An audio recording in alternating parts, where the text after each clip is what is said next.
উত্তর দিল। তখন হযরত আদম আলাইহিস সালাম হাবিলকে বললেন, হে হাবিল, তুমি কি আমার সন্তানদেরকে রক্ষা করার দায়িত্ব গ্রহণ করতে পারবে?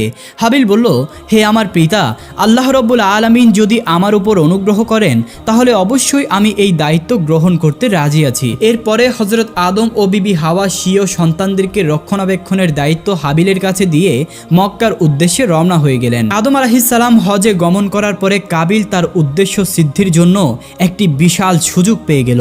এতদিনে সে পিতার শাস্তির ভয়ে তার উদ্দেশ্য সিদ্ধ করতে পারছিল না, কিন্তু যখন পিতা তাদের থেকে দূরে চলে গেল তখন আর কিসের ভয়? কোনো একদিন হাবিল তার বকরি ও মেষপাল চড়াতে মাঠে গেল।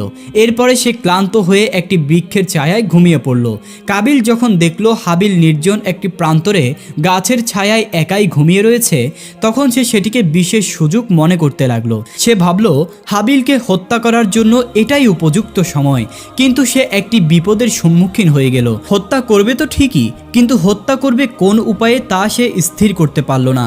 যেহেতু ইতিপূর্বে কেউ কোনো মানুষ হত্যা করেনি, তাই এই পদ্ধতি কাবিলের জানা ছিল না। মানবজাতির চিরশত্রু ইবলিস যখন দেখল হত্যা করা নিয়ে হাবিল একটি বিশেষ সমস্যায় পতিত হয়েছে, তখন সে ভাবতে লাগলো অবশ্যই তাকে সাহায্য করা আমার একান্ত দায়িত্ব ও কর্তব্য। মূলত সে তো এরকম একটি সুযোগের অপেক্ষায় ছিল, তাই সে আর কাল বিলম্ব না করে একজন পথিকের আকৃতিতে কাবিলের সামনে আত্মপ্রকাশ করলো। অতঃপর সে তার শয়তানি শক্তির বলে একটি কৃত্রিম সাপ তৈরি করলো। সাপটি ধীরে ধীরে মানবরূপী ইবলিসের দিকে এগিয়ে আসতে লাগলো। ইবলিস জমিন থেকে একটি পাথর উঠিয়ে সাপের মাথা লক্ষ্য করে ছুঁড়ে মারল। ফলে সাপের মাথা চূর্ণ বিচূর্ণ হয়ে গেল এবং সেখানেই সাপটি প্রাণ ত্যাগ করলো।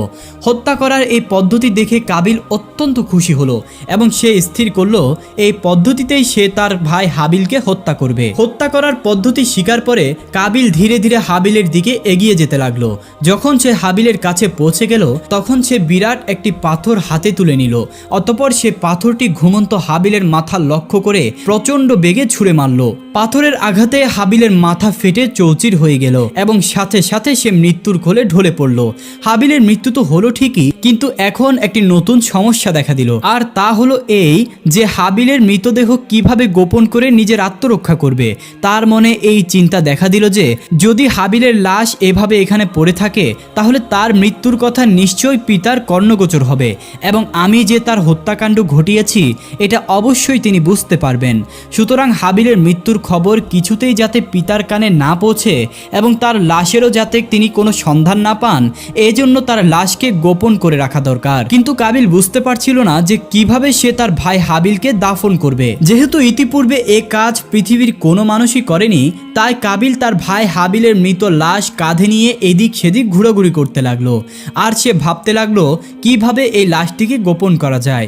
অনেক মুফাসসিরিন কেরামগণ বলেছেন কাবিল এভাবে তার ভাইয়ের লাশটিকে নিয়ে 1 বছর পর্যন্ত ঘুরেছিল। অনেকের মতে কয়েক মাস ঘুরেছিল, আবার কেউ কেউ বলেন কয়েক দিন বা কয়েক সপ্তাহ পর্যন্ত ঘুরেছিল। তবে সঠিক ব্যাপারটি আল্লাহ রাব্বুল আলামিনই ভালো জানেন। কাবিল যখন তার ভাই হাবিলের মৃত